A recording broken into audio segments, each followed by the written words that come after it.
What is up, guys? We are here at what is technically known as the Worldwide Technology Raceway. I call it Gateway. Everyone else calls it Gateway. Let's just call it Gateway. That's a lot to say. So this track, I know the NFL is coming right up. Probably don't expect the biggest group here, but you know me. Sundays are for NASCAR. If you're here, then your Sundays are probably for NASCAR too, or you're multitasking. And I think that'll make the slate interesting this week, where I think we're going to run into a lot of optimizers. A lot of optimizers, just people running it and going, okay, on to NFL. And I can't blame you if that's what you're going to do. But anyway, Brady will be joining me here soon. I don't know where bro is. Bro's on a boat or something. But he'll be pulling up. Got to talk about Gateway here. It's a very weird track.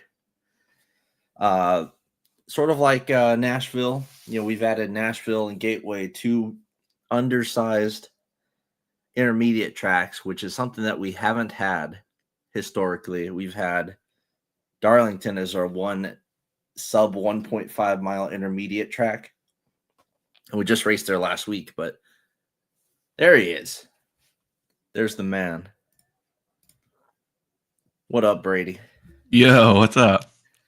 I'm just telling the people how Gateway, weird track, like Nashville, undersized. But, the only other track we've had like that is Darlington. We raced there last week, but Darlington, very steep. It's very hard to compare that to Gateway, which I don't know if you noticed this. It seems like everyone in the industry thinks that this is in the short track package. Everyone's calling it short flat, but while most people that play iRacing would tell you, yeah, this is a short track, we're technically running the intermediate aero package here. So it's a very weird track. It's almost like Iowa, where Iowa feels like an intermediate track, but they use the short track package. I don't know how you feel about it. I know you're a big hater of this thing on iRacing. Yeah, it's a weird combination of you even heard Kyle Larson say yesterday, like it's almost like Pocono in a way that you can't be comfortable at both ends of the track. It's a weird combination of short track braking, but also obviously with the long straightaways, you need power, which traditionally Ford has been pretty standout at, especially on long run. So it's really a weird kind of unique track, a lot like Loudon even, but Loudon doesn't have the long straightaways. It's very unique. Yeah, a lot of shifting. I think they're going to be shifting every lap pretty significantly. So we noticed in practice yesterday, and the new tire compound is kind of the story here. So we've had three races here now. You used to only come here in the trucks, and we've had some really, really weird people be good at Gateway. It stood out as being a very unique track. Like Penske has fucking dominated here over and over. Kyle Busch randomly, this is his one intermediate track recently where he's actually been really, really, really good. But I think a lot of that changes this week with the new tire compound. It made its debut at Iowa. A few guys got to test it in June. That'd be Kyle Larson, Eric Jones, and Brad Keselowski. Brad Keselowski tested this tire, was really fast at Iowa. Iowa kind of looked different than normal. Yeah, this week I think it'll be a little bit mixed up. I don't think we can just pencil in like 3 Penske guys and you're good. Yeah, I think you'll see a bit of a reset in that regard, but I still think it's going to be, the people. Iowa is a track that relies a lot on driver, so I do think you'll see some consistency when it comes to track history, but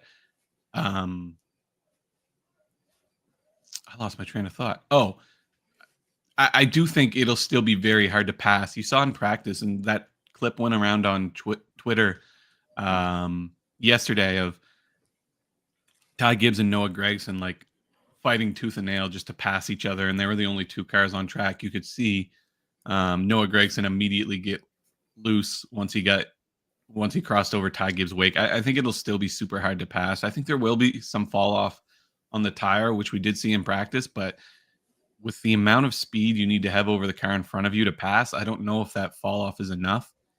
So I do think, there will be some consistency when it comes to track history, but track position and execution is going to be as important as ever.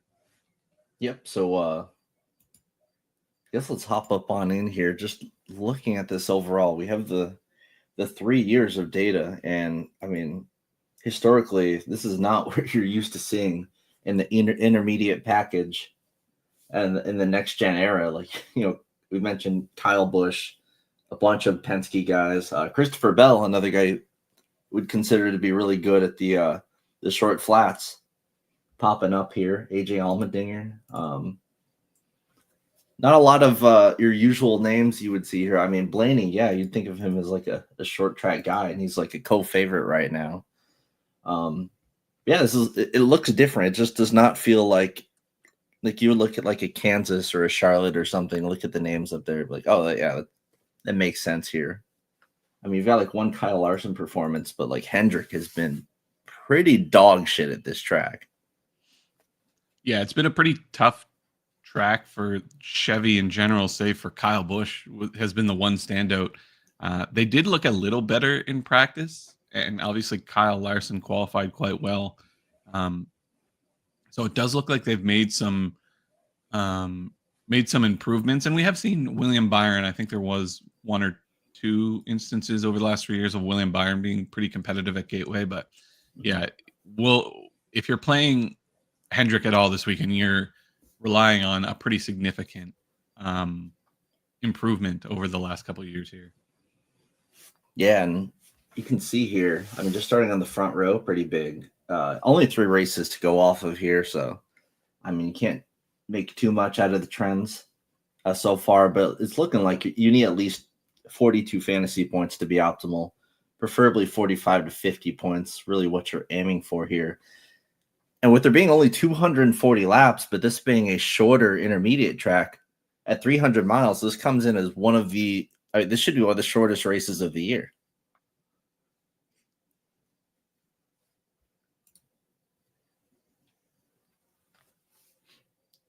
And yeah, it just means that track position is going to be more important than usual. We see a lot of the lead changes here take place on pit road. Yeah, I don't think. Sorry, I was muted. Yeah. I don't think we have seen, like last year. I don't think there was a single pass under green. I think they all happened either at the very end of runs or on pit road. Yeah, it looks like last year, like early on, there's just several cautions, but yeah, you see a lot of just no passing whatsoever. It's all on pit road and on restarts, or the dreaded restart on the inside of the front row, and a caution comes out going into turn 1, so the car that was in front gets the lead.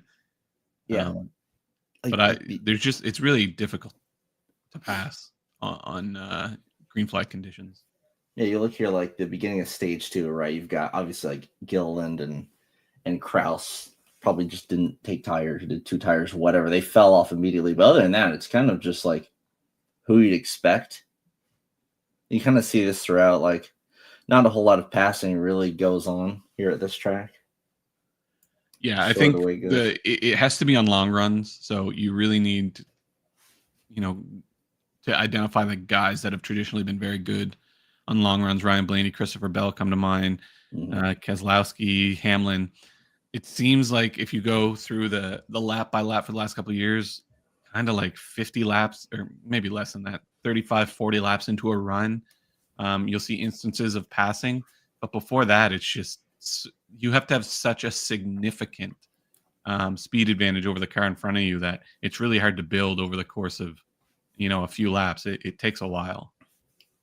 Yeah, and I think this year overall we're kind of seeing just caution trends go down compared to last year. So I mean, last year we got pretty shaken up stage 1 that really kind of tossed things around here. But I mean, if we get a green flag stage, like what should probably be the expectation, like 1 wreck in the first stage. If we get a green stage, I mean, we've got Denny Hamlin sitting on the pole, who, everyone remembers last week got shit on the pole kind of immediately by Chase Briscoe here, but I think it might be a little better of a spot for him just being on the pole. Also, like I noticed DraftKings like pick 6. They're just in love with Hamlin here. I mean, I'll probably just take the unders on this, but like they really fucking love Hamlin.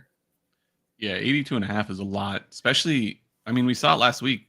He got beat by Chase Briscoe off the start, and now he's got Kyle Larson to deal with. A fast Kyle Larson too. Yeah, and you don't, like I said, we've seen so many times that tracks like this where it's not even a pass necessarily on track. It's just, a caution comes out on the restart or on the start, and Kyle Larson is a nose ahead. He didn't even pass him. He's just on the inside and going around a corner, and he's ahead at the last caution loop. So there are definitely avenues for Hamlin to lose the start or lose the lead in the first stage. I will say, I think if you go back and look, it's pretty common that a guy from the front row wins that first stage. I think maybe.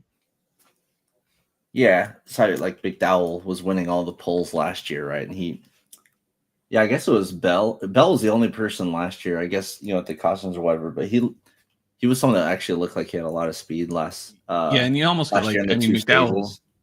Isn't going to be in a position to hold off those guys anyway. So the fastest. Yeah, you're right. Like, sorry, we've had three optimal guys starting on the front row in the 3 races.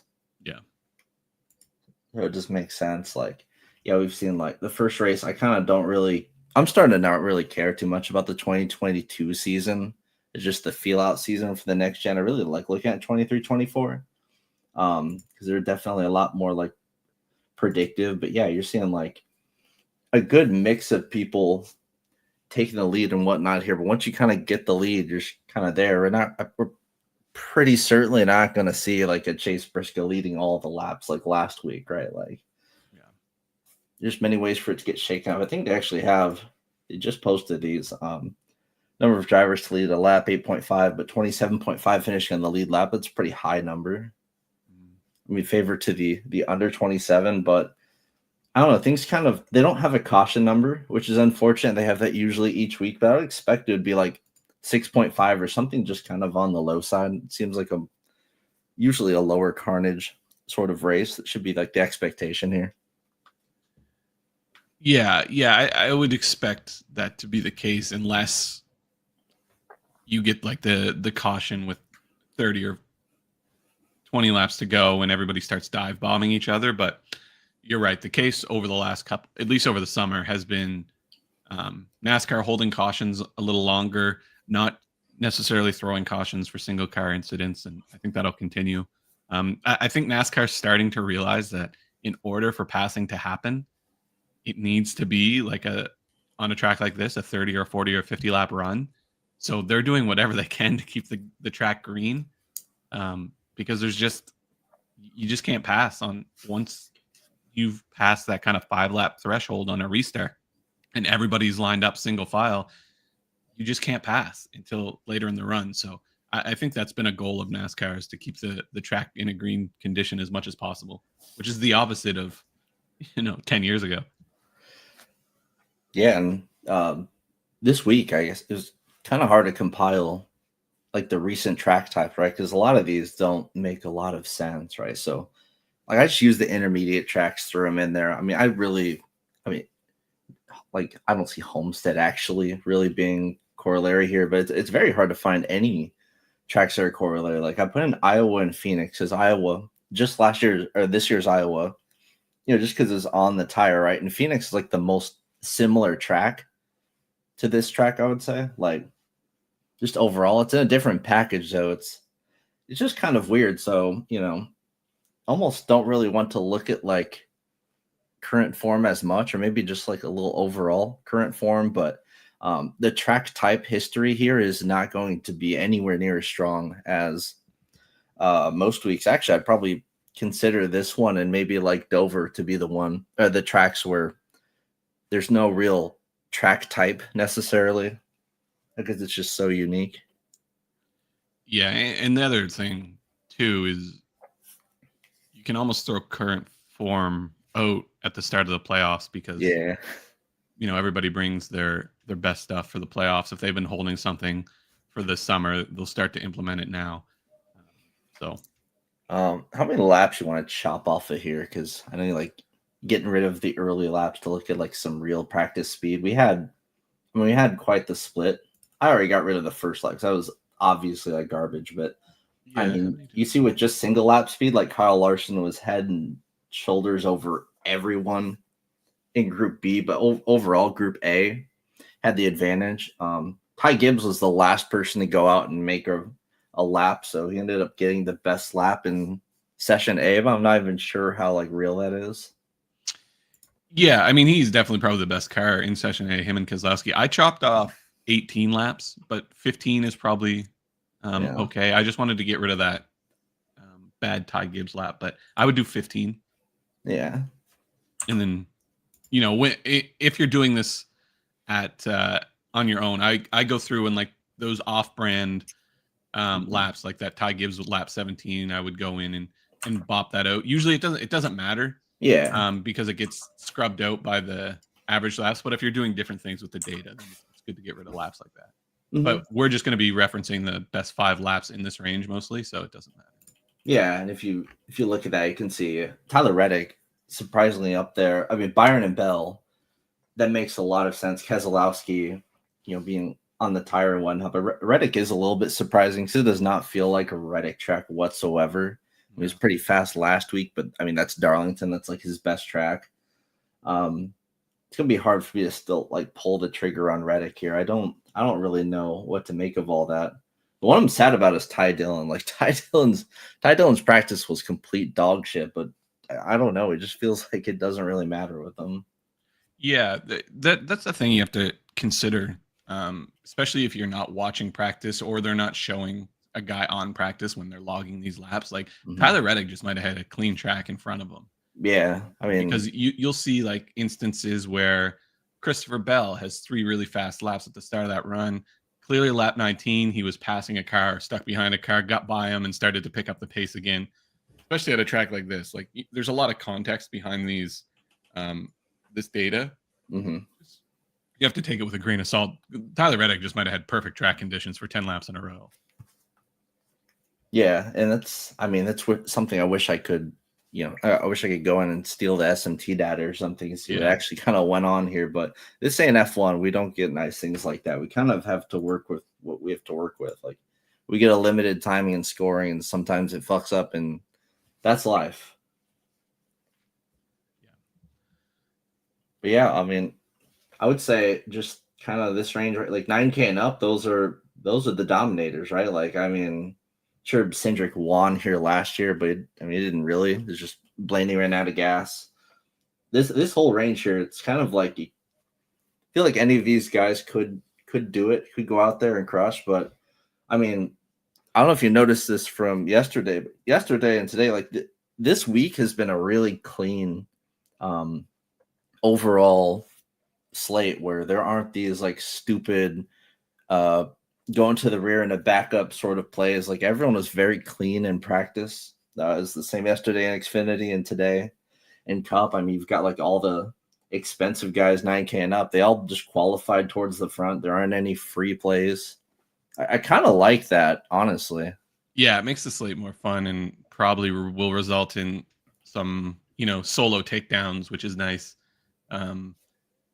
Comes at a week when the contests are all much smaller, which is annoying because football has started. But yeah, I do think if you look at this range, there's not any particular. I mean, Ryan Preece is probably the closest thing you have to a quote unquote free square, just given his performance as of late. But up at the top, when it comes to dominators, like in this range, you almost have like different types of dominators. Like Denny Hamlin obviously starts on the pole.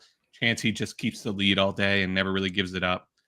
Blaney, Bell, both guys that you would kind of have circled as long run guys who could take the lead if you have green flag conditions for a while. Chase Briscoe, Byron, both guys that if they get the lead, almost impossible to get away from. We've seen Byron, hold guys off at Iowa Yeah. for 100 laps when he was saving fuel, and obviously that race got a little weird. But Chase Briscoe did a great job at Pocono, which we already said is kind of similar to Gateway in a way at holding everybody off. And then Tyler Reddick, Joey Logano.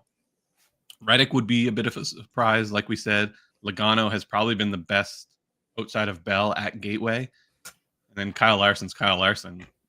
He can just be a 10th fast of the field for no discernible reason. Yeah, I did. I still am not sure how much we're looking at Iowa, but I mean, with this new tire setup, it's like something worth looking at, I guess. But one thing I noticed about the Iowa race when I was doing a bit of a deep dive into just some of the correlations overall this season with practice times, I did notice that like Iowa was the track where track position mattered by far the most. That might have to do a bit with just like the track itself, but it is kind of an interesting thing to note about this tire. And it makes a lot of sense here. Like at this track position is just huge. Yeah. Yeah. Like I said, I think if you find yourself in the lead, you're probably good for like 50 laps. Because you need to pass on, you just can't pass the leader. So if any of these guys, especially these guys, this range gets the lead, they immediately become like a very, very clean dominator candidate. So obviously Denny Hamlin is going to be the favorite. Probably the most popular play besides maybe Priest, but I don't even think Priest's ownership will be that high. But yeah, other than that, this kind of ends up being like almost a 2 or 3 dominator race, just because you could get 2 or 3 guys that find the lead through circumstance.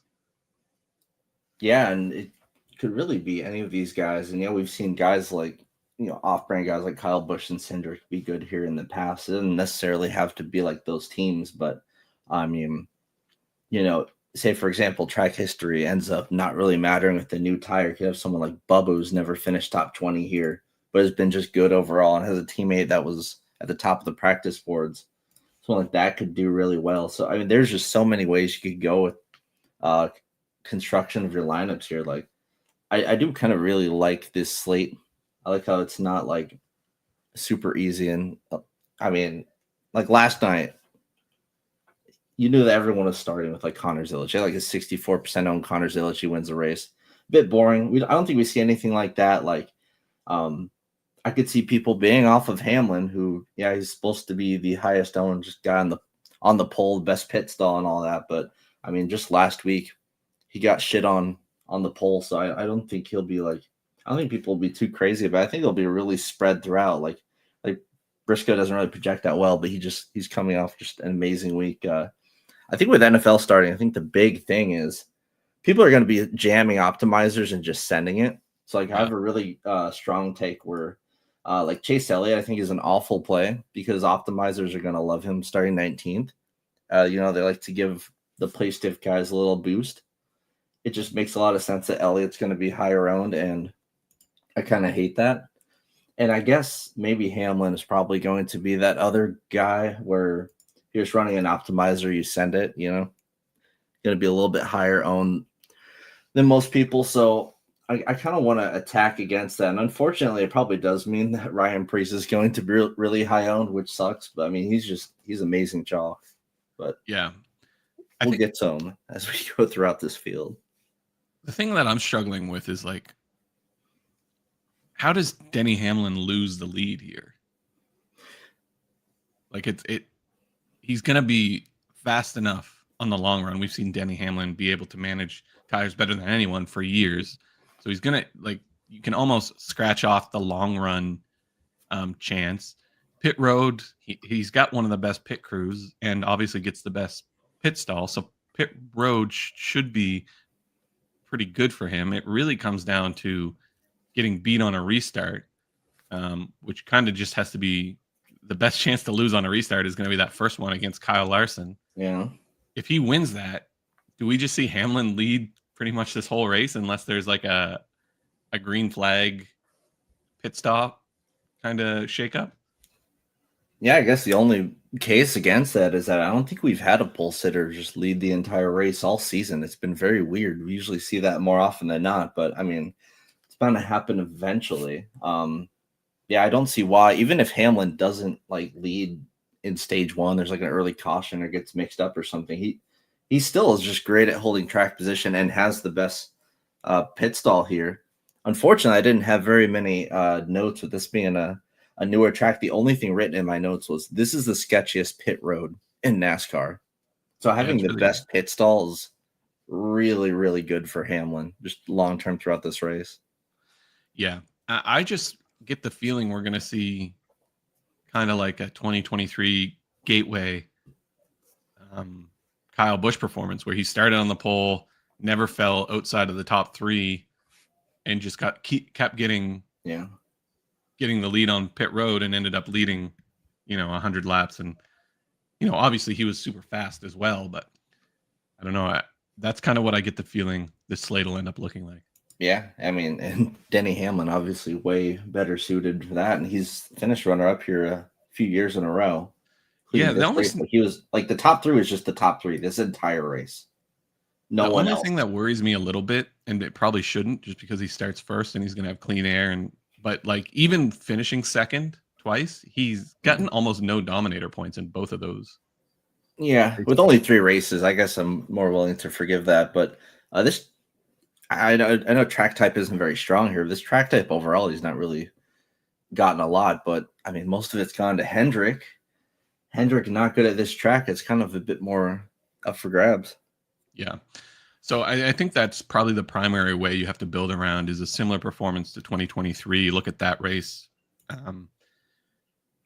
Short of that, Kyle Larson getting the lead off the start, certainly a possibility, which I think just translates the same kind of idea over to Kyle Larson. Obviously nerfed a little because he doesn't have the number 1 pit stall, but if he gets the lead off the start, then he kind of becomes the Denny Hamlin we're talking about. Other than that, I think the third option is this tire wears quicker than we anticipate it, and this becomes kind of a tire management slate, which another point for Hamlin. Yeah. Advantage Blaney, Hamlin, and Bell.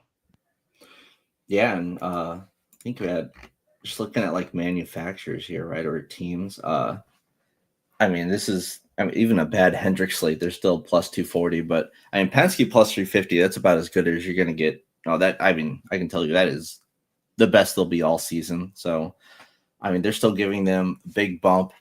If you were to only look at track history here, Team Penske would be like minus 350, just with how excellent they've been. It's not even been like, them having like 1 or 2 random good guys. No, it's just like Blaney. It's like Blaney and Cindric and Logano running 1, 2, 3. That's what the last few years here have been. Yeah. And last year, I mean, was clear Penske. I mean, Blaney was. Bell was really good, and Bell probably would have been in the conversation. Mm-hmm. I forget what he had some sort of issue. I think it was pit road penalty or something. Yeah, I think so. But Bell was as fast as those two, but it was really just Blaney probably would have won that race had the issue late, and Cindric was right there to capitalize, and Joey was fast too. Obviously, the difference here is the tire, but I still think you see this type of track pretty consistently be very good for Ford. Oh yeah, I'm bigger on the Fords than the Penske's here, but I mean, like Logano, top 5 finishes here every year, but not really much domination with that. So I think his track history is just a touch overrated. He's just kind of hanging out because Penske is really good, but definitely second fiddle to Ryan Blaney, who just hasn't gotten the finishes. Or I guess he just had a really unfortunate finish last year in this race. And that's why he's the most expensive on the board. So yeah, for Blaney, it really just comes down to that long run pace we've seen time and time again from him this season and last season and in this race last year. Only concern with Blaney is last couple weeks he hasn't really shown that long run pace. Yeah, it's been weird. Like he's been specifically good at long run pace all year long. You figure that'd be the case at Darlington. He had no long run pace. It was pretty bad, but Yeah, and the other concern with Blaney, I guess it's not a concern, but it's just I something mean, to consider is you look at Iowa, obviously was very good there, but wasn't good there because of his, like, he was just fast overall at Iowa. mhm. Didn't seem to have a distinct advantage on the long run. Um, I guess he did on that last run, right? Like he restarted like 20th and drove it up to 4th. So Yeah, but by then yeah, it I was do. too late. He just, from a regular race perspective, it wasn't that great of a strategy overall. Yeah, so I guess the question is, does he still carry that long run pace, and will he be in a position to utilize it? Uh, for me, if he's going to be 40% owned, really going to be hard to get leverage on a guy like that, Yeah. especially when Denny Hamlin, presumably in a little better position, is only going to be 45% owned. So if you're going to get leverage on one of those guys, it's probably going to be Hamlin. Hmm. And then Christopher Bell kind of becomes the uh, third member of that conversation. Obviously, hasn't necessarily been that competitive the last couple of weeks or even over the course of the summer, but no one better at flat tracks than Christopher Bell right now. Oh Um, yeah. Tremendous tire manager and car manager. Yeah, and And JGR just like heavily favored as a team overall. I mean, yeah, and the- he was clearly, save for, we know Hamlin wasn't necessarily practicing for speed, but Bell clearly the fastest in practice at a track where he's been the fastest for the last couple of years on a track type where he's clearly the best. Probably going to be the lower owned of the three. If you're attacking this from a contrarian point of view, Bell's probably the guy you want to get leverage on. Whoa. I gotta set my lineup, which I already did for the staff NFL league. So there we go. Perfect. Yeah, the three you mentioned, those are the three favorites, I think, by far coming in. Because I mean, Larson's odds were significantly worse because everyone's just saying summer slump, summer slump. But now you can see like Blaney and Hamlin co-favorites. Larson's right there, qualifying second and being pretty fast in practice, and Bell seems to have fallen off a little bit, but yeah, I think he definitely deserves to be like. I really think it's those four up top is just tier one, and I don't think there's a whole lot separating those four. Can you find a reason moving down one to play Chase Briscoe and like do a build around Chase Briscoe? Because There you go. There's your reason. Just bro just finishes races yeah, way better than he should, and he just shit stomped everyone last week. So I don't know, but but he needs he's to find locked the in. He lead here, doesn't. right, Yeah, to hit yeah. value. I mean, this track type historically with SHR has been good, but he was bad with SHR here. Of course, he was bad at Darlington before he's won like the last few Southern 500. So um, Briscoe is someone that's just been really hard to handicap all season long. So he's just kind of be there. You definitely can't count him out. He's very hard to fade, but he's Yeah. also frustrating to go in on. So he's almost someone you just want to play field level and maybe a touch under and just hope he doesn't kill you like last week. But it feels chasey to play a bunch of Briscoe after last week, especially with him now finally touching the 10K range. I don't know. I feel like there are better ways to go about the slate than that. Yeah, I think for Briscoe, it's a matter of, and listen, his pit crew is phenomenal too. So Mm-hmm. there's a chance he stays in the top kind of 3 or 4 and gets the lead on pit road. I think the concern with Chase Briscoe is his mid-run speed when he doesn't have the lead, and even sometimes when he does have the lead, tends to be pretty pedestrian. And we see that a lot with him where he'll, start a run third, fall back to 6th, and then climb back to 4th on the long run. He's kind And of like finishing better than where he's running. Like you can see this year at this track type for what it's worth, like only 50% of his laps are run in the top 15. That's like by far the worst of anyone in this yeah, like dominator range. a lot of that is probably early season. Like he wasn't very good in the Toyota when he first started, and now he seems to have figured it out a little better. But yeah, I just think he's kind of the odd man out in this top. I gotta stop saying out because I can hear them screaming at me. I smell maple syrup. But among that kind of Ryan Blaney, even down to Tyler Reddick, Chase Briscoe feels like the one that I'll have the least interest in, just because you'll probably get a couple people chasing, and like you've got to beat Hamlin and Bell in the same situation, and I think that's going to be very tough to do. That being said, Briscoe, to your point, almost impossible to handicap right now because we're starting to see his real ability. You know, he's getting one of the best cars every week, and we're seeing what he's able to do at each track when he has the best car, and more often than not, it's a significant improvement in performance. Yeah, it's a real discovery year for him. So he's someone I probably just want to match the field even with and just carry on. We haven't even talked about William Byron, who won the Iowa race pretty much off a track position. I wouldn't say is the fastest car there. The fastest car was Brad Keselowski. Yeah, have it up here. So he was just kind of like there, right? Briscoe started on the pole, immediately lost it to Byron. Byron had a terrific start to the race. Keselowski lost that race because of poorly timed cautions twice. Like he was beating the back bumper off William Byron twice, and a caution came out. Yeah, he walked for it. He very clearly had the best car. Like they found something in that tire test, and it was working out really well for him. He's fast again this week. We'll talk about him in a second, but yeah, Byron just kind of there, and all season you can see at the intermediate tracks, like he's got the best average early run speed by a long shot. Kind of going a little bit backwards as you go throughout the race, but I mean, has the most lead laps up there, in fast laps is kind of more spread out there. But so far this season, I mean, the finishes have not really been there, but he's been running up front a lot. Again, this is a track where he hasn't done very well. All of Hendrick hasn't done really well, and I think that's going to keep people off of him. But I mean, the practice times look really good.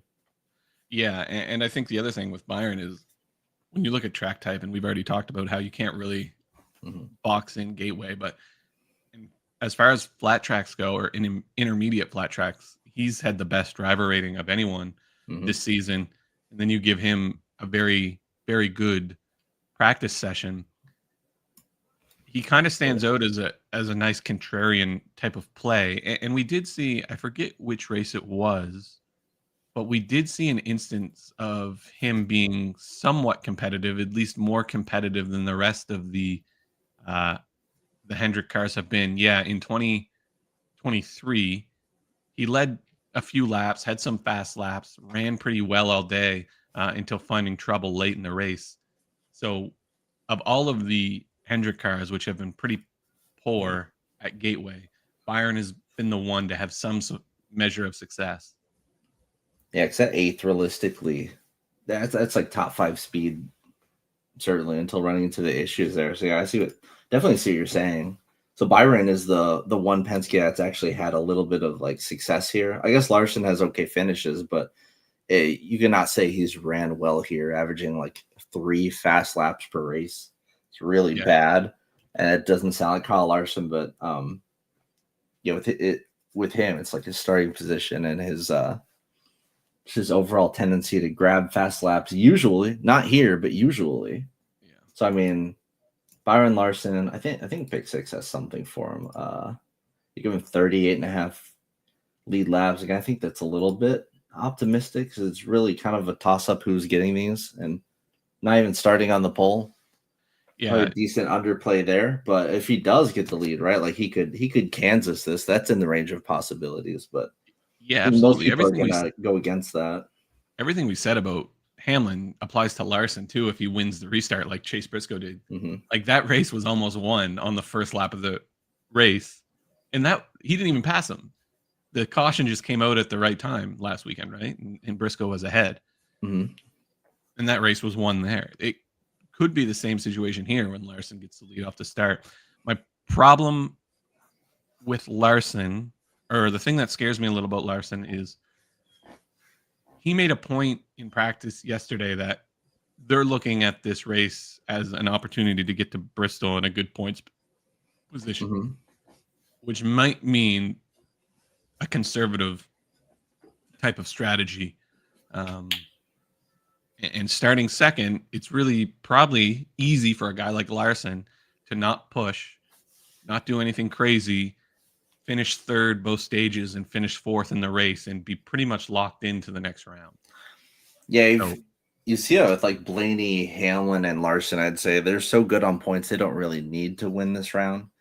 I mean, the racers they would love to win, but yeah, these guys don't have to be as aggressive as some other guys that are on the lower ends of the point standings.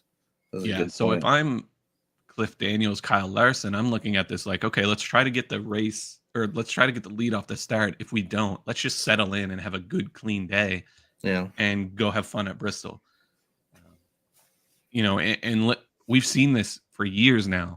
If you lock yourself in the first or second race and get to take a week or two off and focus on the next round, it's a major, major advantage. So that's mm-hmm. my only concern with Larson is that they're just going to try to hold serve today, get through the race, be able to go to Bristol without any concern and get ready for the next round. It's certainly a possibility, but again, it's easy to say that right now when you're sitting here, but as soon as you get in the race car, you want to win. So Yeah, and Larson is someone that people see the price change and they go, okay, this is a great buy low opportunity.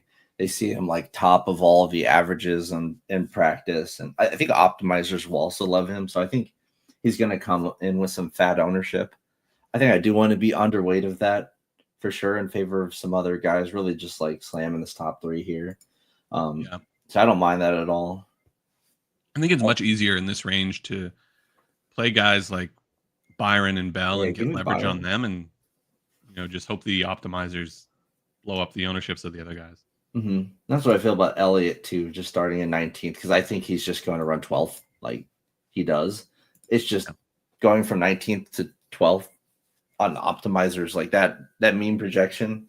They're just going to give that to people all the time. Yeah, I think going against that is great. And then, Reddick, we kind of talked about him a little bit. His finishes are complete fucking dog shit at this track type, but really good in practice. Not as many Yeah. laps, but it's a weird spot for Reddick. Yeah, it'd be a lot easier if he wasn't so good in practice. Mm-hmm. If he just had a pedestrian practice, this would be a pretty easy kind of Like match the leverage, field or yeah. underweight. But there's obviously some upside with his pace. You look at the flat track performance this year, it's been bad. Like he's not Mhm. necessarily known for this track type anyway, but it's been bad even considering how he's not known for being good at this type of track. Yeah, I think he's developing a reputation as a practice merchant. Yeah, a little bit. Like And he always pushes it in practice. I don't know, man. It's just like this Reddick team, they just can't figure it out. I don't know what it is about this year, but he just runs in second a lot, and it's really frustrating because not only is he not winning races, but he's not leading significant laps or getting fast laps. He's kind of just running second best in second or third place. So, I'd argue um, Bubba's getting a little bit more of the love in that team than Reddick. Used to just be like, okay, we have to put everything on Reddick. Bubba is kind of work in progress. Bubba's kind of like, blooming this year. So yeah, yeah, Reddick's still going to be favored in the odds over Bubba week to week, and obviously it's a bad Bubba week. But I mean, when Bubba can finish a race, he's doing really good. yeah, Rarely is he finishing these though. Jesus Christ. yeah, he's struggled on flat tracks. And then Logano, I mean, yeah, finally a week where Logano isn't projected 8% ownership because of his insane track history here. Yeah, Um, I don't know. Odds books don't really seem to give him all that much of a credit. Like they give him 2.6 for a top five when he's only finished top fives here. Don't really seem to be believing in that. Kind of a regression race for Logano expected, but just kind of in a weird spot as well. I'd say a lot of these guys are in a weird spot because it's a weird track. yeah. For Logano, like, if we're throwing out that first year, which I think is pretty safe to do, Logano has run really well here, but he hasn't been necessarily super fast. Like he doesn't have any dom points in either of the last two races. He just finishes well and executes well, and he's so good at restarts, so he usually gains a spot or two on every restart and just ends up in the top 5. But without any fast laps or without any laps led, I Yeah, still that's think a like the top 5 issue. is probably pretty close to enough for him. Maybe a top 4 or top 3 would be more comfortable, but it's still not a super clear Mm. path to the optimal for Joey, even as good as he's been.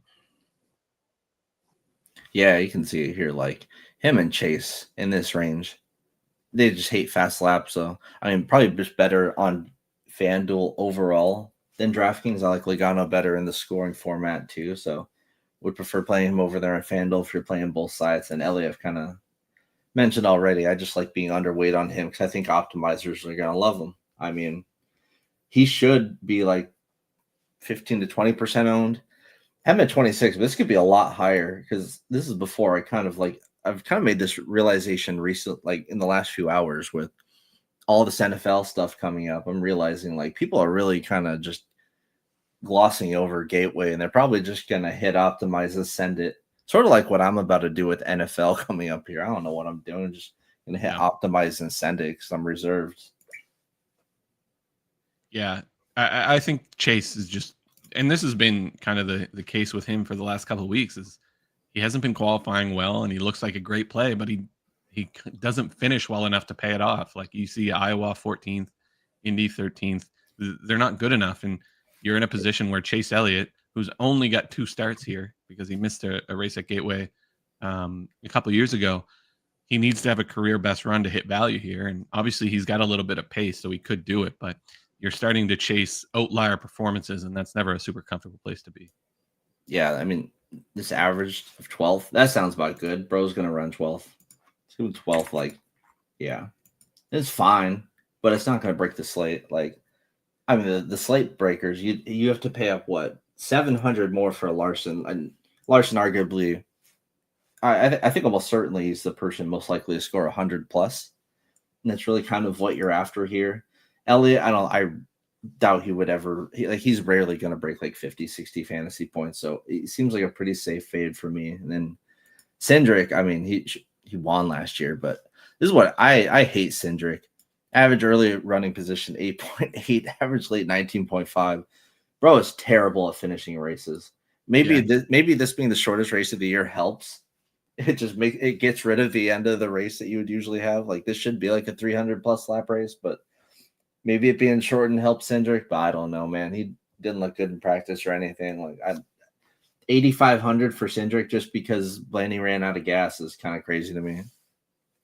Yeah, I mean, he still did have some pace here last year, and he was probably the second or third best card behind Blaney and Bell. But yeah, that's just the frustrating part with Cindric, and like he almost did the exact same thing at Iowa. If you go and look at what he did at Iowa, ran kind of top 5 all day, was very competitive, and then one slip, and all of a sudden he runs 12th for the rest of the day.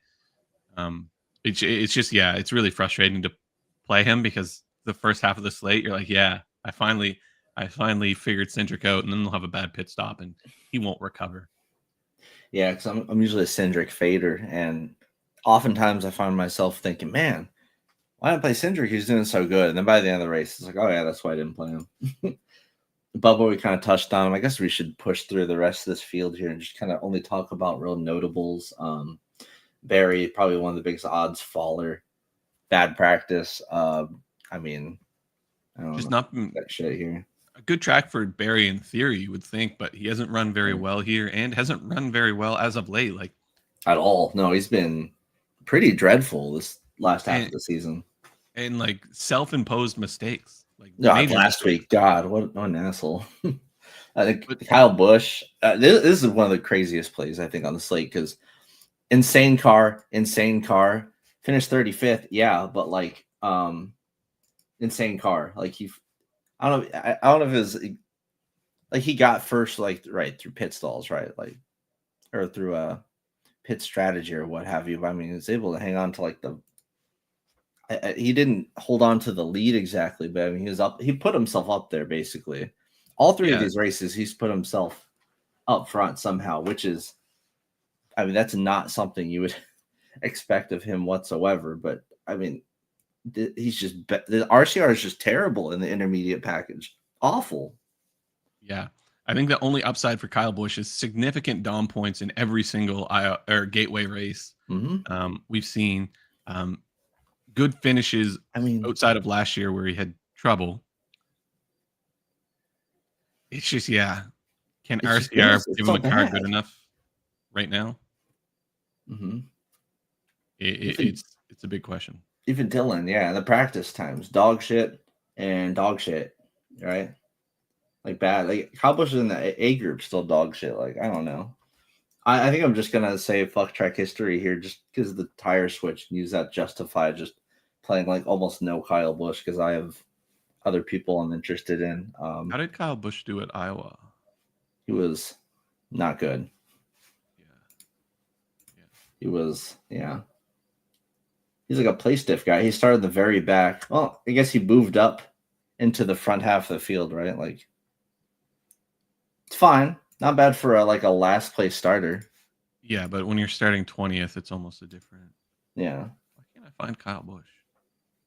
Oh, there he is. Yeah, he started pretty much dead last, was able to make his way up into the top 10 and then fell back because Kyle Busch is going to Kyle Busch. Yeah. So I don't expect shit from here. Chastain would be the cheap guy starting up front that like if by some miracle he ends up front, he's gonna stay there, but Yeah, I kind of just feel like Chastain's going to run 5th to 10th all day. Yep. Keselowski is someone who going into the week I bet at 28-1. I usually don't sports bet a lot. This week I felt very good about that Keselowski 28-1 number just with how dominant he was at Iowa. Granted, not same race package, but he was one of the 3 to test here. And you can see testing here seems to be pretty good because Keselowski and Larson both look really fast this week. Keselowski had a poor qualifying lap, which is great for DFS. So I really don't mind doubling down here. Like even at the other intermediate tracks, when he's finished the races, he's been pretty fast this season.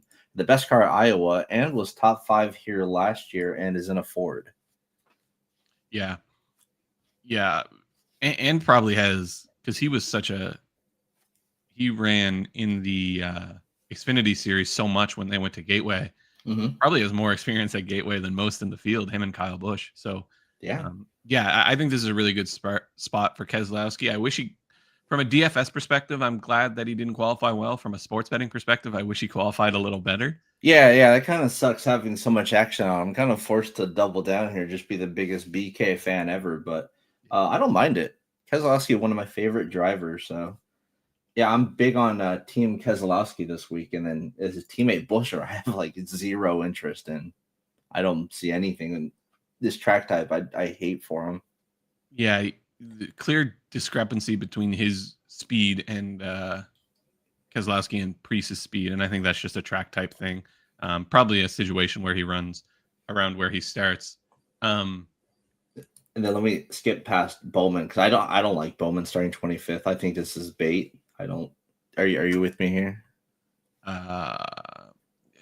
Oh wait, if you missed it earlier, we chopped off like the first like 15 laps just to get rid of like the early lap speed. Yeah, it's a good It's practice. gonna look different. It'll turn out different. It's a good practice to do.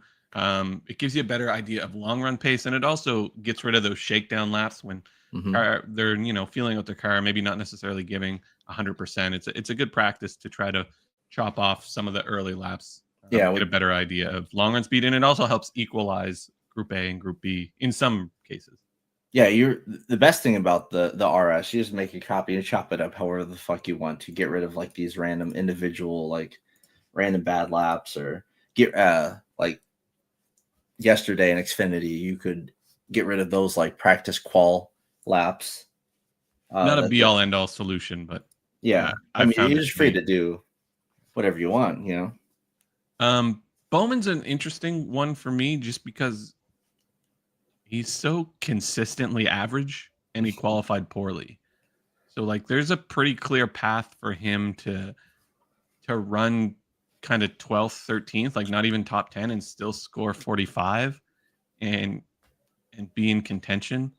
I He's think that, also desperate with the playoff situation. He's like bottom of points. yeah, that's the other thing is like probably not a guy that is going to build his strategy around winning the race, because I think his chances to win the race are pretty low. But a guy that, how do we finish 5th in both stages? How do we finish 7th in both stages? How do we get a top 10 finish out of this?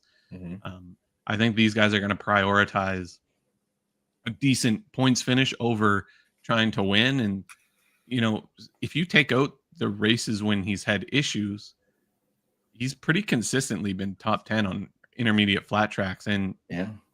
arguably, it was Richmond, which obviously doesn't correlate with this that much, but was probably the fastest car at the end of that race. So we've seen him have ability to have race winning pace. This is the first week in a while where I've been a little more willing to fit Bowman in the lineup. It's been a lot of weeks in a row where I've kind of been looking to fade him, but I don't know. I can make a case for him, running okay here. And if he doesn't find trouble, which he finds trouble a lot, but if he doesn't, he finishes top 10 pretty consistently. See, with me, I just have 3 other plays in this range that I just love a lot more, and I'm scared of this. He's 50-1. That's like a terrible number for Bowman for a playoff driver. So I'm just hoping he takes ownership. Yeah, that's fucked up. They did him dirty there because I hate Dylan. This is a terrible play. I say before he needs a bit of an outlier or whatever. I mean, ran top 10 last year, but probably an outlier performance. Hocevar starting to finish races. Kind of intriguing after this to start the season. Like Wolf, top 10 last year. Bad practice, but I mean, other than that, like seems like a high upside GPP play like usual, but with like some good play stiff baked in. Still not gonna play him in cash. That's way too scary for cash, but like pretty damn good GPP play. Yeah, that's my thing with Hocevar is when you play him, it's like you've got to white knuckle the whole race because he's. Do not play him on Fanduel. Like he's all probably season. Gonna spin. Yeah, at least once. He's gonna get in a shoving match with somebody halfway through the race, but even despite those, he's shown an ability to still overcome those issues. I mean, Iowa was pretty incredible to finish top 10. I would argue he's been chilling out lately the last like month or so. So that's kind of why I'm on Hocevar, bro. Bro's chilling. A chill Hocevar? I don't know. I don't know if we're ready. The world's ready for that. Like, where were we last weekend? Where was the race? Darlington. He did good. Yeah, but he still had a couple. Weird race, but he spun, didn't he? And then he said his car was the worst car he's ever driven, and then still overcame Kyle Busch in him. Let's go. Yeah.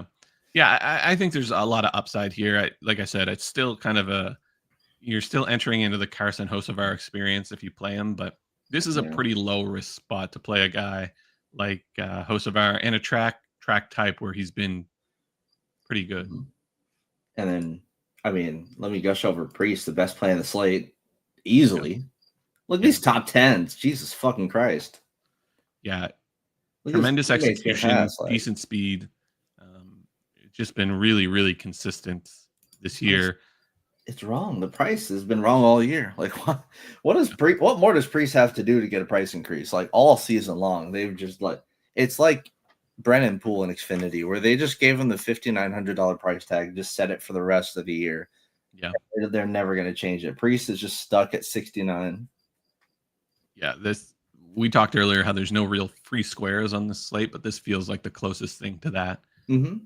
And like he doesn't even need to run as well as he has been. He just needs top 15. Yeah, and this is an undershot on ownership. He's probably gonna be 40% on realistically. And then Gibbs, do you have anything for Gibbs here? Usually the Gibbs truther, but yeah, this is probably the least excited I have been to play Gibbs. Hasn't been a great track type for him. Ran okay here last year, but even a performance as good as that, and he was certainly running better last year than he has this year. Overall, he hasn't been super competitive. I think you would need to see Gibbs get positioned through some sort of pit strategy thing, and even then I wouldn't feel super safe about it because his long run pace has been really, really, really poor. I think the one thing Ty Gibbs has going for him here is this is a shorter race, and he seems to struggle a lot on the longer races. But I mean, top 20 percentage. Like Dylan runs at the top 20 more than Ty Gibbs, and this Richmond is not in this data set here. Like that's disgusting. Yeah, it just Ty Gibbs. I don't know. These cars just don't seem to suit him very well. And how about the Darling team from last week? Legacy. Like obviously Jones is insanely good at Darlington, but they both finished top 5 last week, and low key, Legacy's kind of figured some shit out. Yeah, they were both. John Hunter was a top 5 car, but Eric Jones was the fastest car, like best car last week, no doubt. He was really, really good. Legacy's definitely starting to figure some stuff out, but they qualified a little too well, I think, especially with guys like Priest and Hocevar right there, and even some other interesting plays like Haley and some other guys that I don't know. I have it from 66 to 170, and that's a huge drop off. It's not as bad as Justin Haley, but like opening at 66, probably just like for last week alone. But now at the 170, like the practice times are not there. I don't know. I think if you want to play, like I don't mind sprinkling in John Hunter Nemechek because I think he's a little more overlooked than Eric Jones, and he's had similar performances, if not a little bit better. Starts a little bit further back, yeah. I don't know. They're just in a very weird spot for me. They were interesting going into the week, but now it's like they overqualified, and their odds plummeting is not that great of a sign. Haley's odds plummeted more than like anyone I've seen recently. Jesus Christ, what do you do? It wasn't that bad. I guess it was 100 to 1. Yeah, and then 6. He's second worst. I mean, he's the same odds as, or he's worse odds than Cody Ware. So I don't know. DraftKings is kind of on crack cocaine this morning, so I won't think too much about these kind of odds when it comes to deep play stiff guys. But track history here is great: 9th, 16th, 14th. Yeah, this is a really good track for Justin Haley, and a decent track type for him too. Like when he finishes, it tends to be towards the top 15. So, I certainly don't mind playing Haley in this position. I just wish he was like 6,300 is a lot for Haley. I don't know why. Yeah, they priced him up this week. I don't know why. It's the track history. They really put a lot of like you see with like expensive guys like Blaney or whatever, Cindric also, like they really, really packed track history into the pricing this week. Yeah, I don't know why Justin Haley is 63 and Zane Smith is 56. Yeah, it's kind of weird. Doesn't make sense, but still, it ended up being good pricing because he qualified so poorly. So yeah, I don't mind playing Haley here. It doesn't really free up as much as you would hope, but it's still a good play. Yep. And then we got to bang through the last bit of this because we got to give the people at least like 30 minutes to make NFL lineups, like including myself. I haven't even started yet, but Suarez, I don't know. He's actually been not that bad recently. Like if you look at finishes, like, oh, I don't have it up. Oops. Awkward. You didn't see that, but everyone's playing NFL. It's whatever. I don't have it on the sheet. But like he's had like 3 straight top 15s or something weird like that. Like, but no, McDowell is one of the better place differential plays on the slate actually, but his recent form has been kind of dog shit. Yeah, form is a concern, but new tire, flat track, intermediate. This seems like the road course guys do pretty well at Gateway. I don't mind playing McDowell here. Yeah, I mean, him and Hocevar have qualified next to each other like 5 races in a row. He's just way cheaper than Hocevar. I don't mind it. SVG, absolutely fucking not. St. Smith, no, starting 10th. Gilliland, like he took barely any laps in practice, kind of concerning. Yeah, track history is okay for Gilliland. And has run pretty well on flat tracks this year, or finished pretty well. He hasn't run well. So I think that's just you're chasing a decent finish. I don't think he'll run particularly well. Yeah, I mean, if he has one of the worst average like green flag running positions of anyone. Oh, I'm looking at Shane. I'm retarded, but Gilliland, fine, puntable. Stenhouse starting 34th. quite puntable. Has gone back to Recky's spin house there, this track type, but when he doesn't, he's fine. Yeah, 200 to 1. This will probably be a somewhat popular punt. Yeah, I think Stenhouse is probably the most interesting punt here. He's been really, really bad, but I think at a track like Gateway, low carnage, situation where he can grind out like a top 25 pretty easily. Yep. I think the same could be said for Ty Dillon.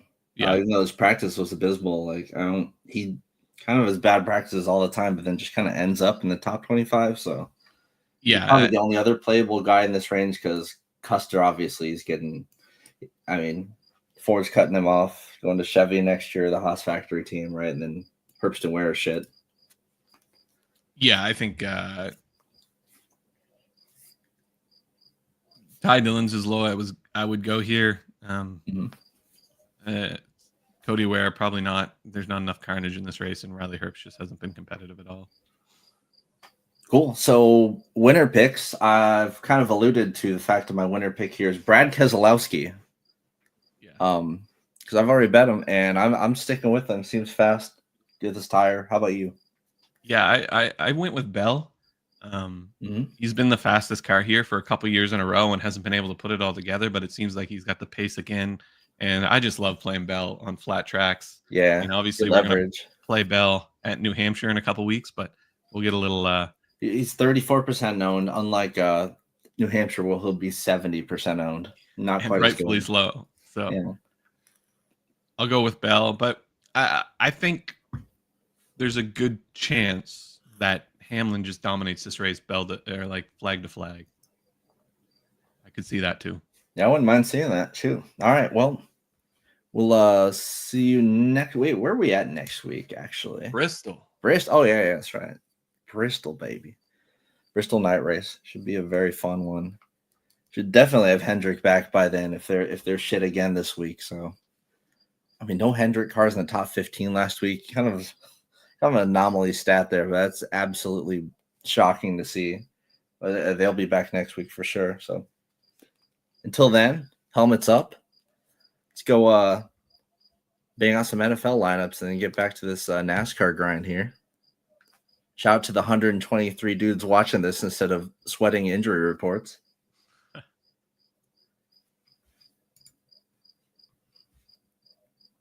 right, helmets up, fellas.